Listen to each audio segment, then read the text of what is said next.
lugar, lhe cumprimentar mais uma vez pelo seu aniversário transcorrido no último domingo. Muita saúde, paz, sabedoria e felicidade para o senhor. Obrigado. Presidente, quero cumprimentar todos os colegas, senadoras, senadores, funcionários dessa casa, assessores, também os brasileiras e os brasileiros que estão nos assistindo, nos ouvindo, pelo trabalho competente da equipe da TV Senado, Rádio Senado e Agência Senado.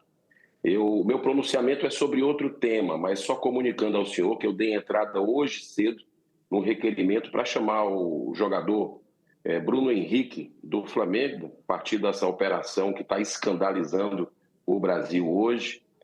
Ou o nosso país escolhe as casas bets ou escolhe o futebol. Está cada vez mais claro isso. Inclusive, no ano passado, eu já dizia do impacto nefasto que teria na destruição de vidas, famílias, empregos, né? Porque existe uma canibalização.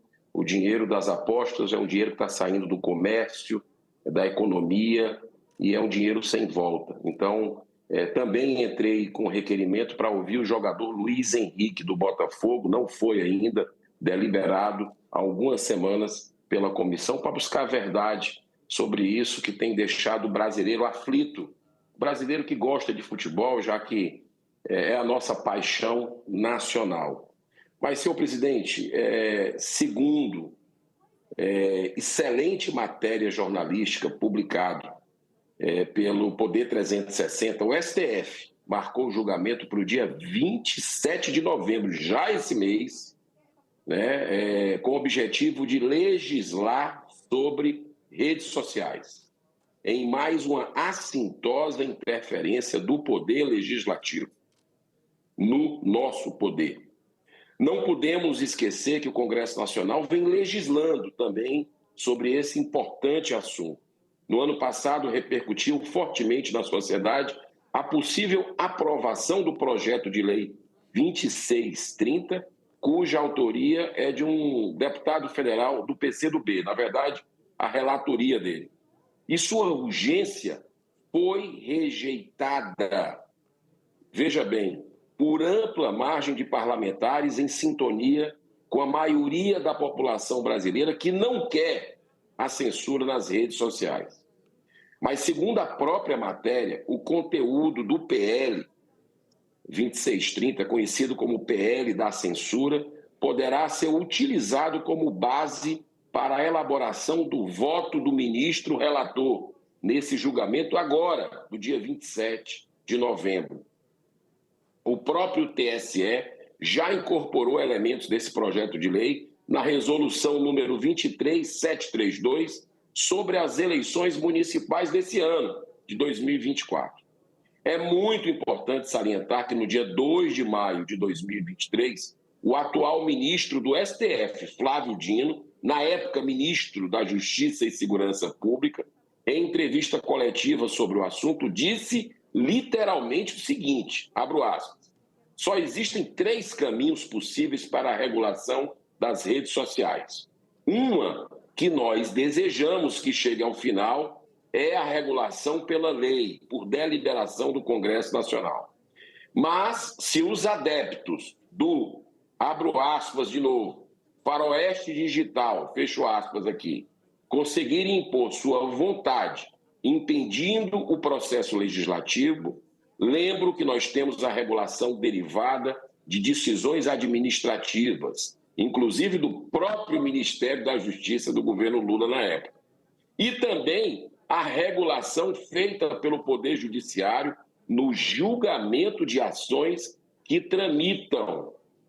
Fecho aspas. Resumindo, senhor presidente, segundo palavras do ministro, ou o Congresso Nacional aprova a lei da censura, ou então o governo federal e o STF fazem o serviço. Olha só que ameaça feita ainda no âmbito do dia 2 de maio de 2023.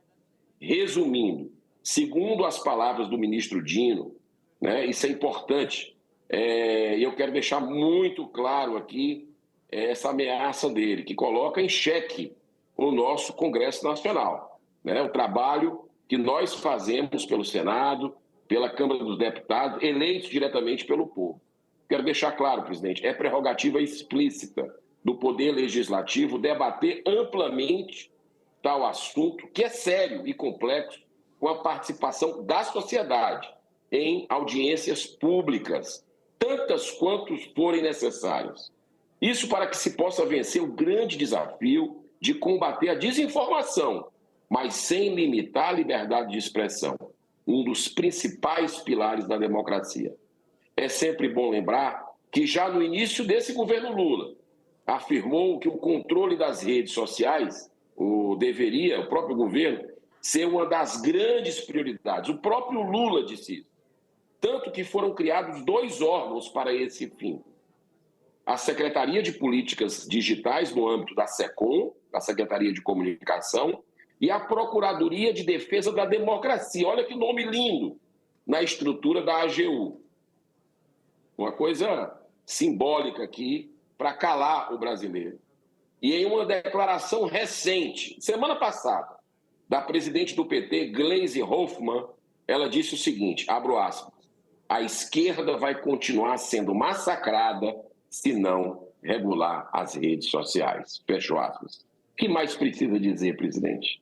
O que mais precisa dizer qual é a intenção antidemocrática dessa turma, né, que está no poder hoje? Nós não podemos esquecer jamais sobre os abusos cometidos pelo TSE nas eleições presidenciais de 2022, quando chegou ao cúmulo de realizar uma censura prévia, quando proibiu o lançamento pelo Brasil Paralelo do documentário Quem Mandou Matar Jair Bolsonaro, né? Naquela clássica decisão de democracia a gente vê depois das eleições, né? O TSE funcionando como um verdadeiro partido político, muito preocupante isso. Para concluir, senhor presidente, mais uma vez, reafirmo minha visão de que o grande responsável por tudo isso é o Senado da República, nossa casa revisora, que vem assistindo tantos e tantos abusos de forma subserviente, numa omissão para lá de covarde. Por isso, já está na hora da admissão do último pedido de impeachment, um super pedido, do campeão de pedidos de impeachment dessa casa, que é Alexandre de Moraes. Esse último está composto por mais de 50 laudas, assinado por 157 deputados federais, 2 grandes juristas, né, o ex-desembargador Sebastião Coelho e também Rodrigo Saraiva Marinho, que é constitucionalista, e apoiado por quase 2 milhões de brasileiros. Chegou a hora, presidente, que Deus nos dê força, sabedoria e firmeza para que a gente possa, nos 200 anos ainda do Senado Federal, não perder as esperanças, cumprir o nosso dever constitucional de pelo menos um dos 60 pedidos de impeachment engavetados, que a gente possa analisar, deliberar sobre ele e dar uma resposta para a sociedade que legitimamente está cobrando uma posição nossa. Um grande abraço, Deus abençoe a todos e bom trabalho nesse dia de hoje.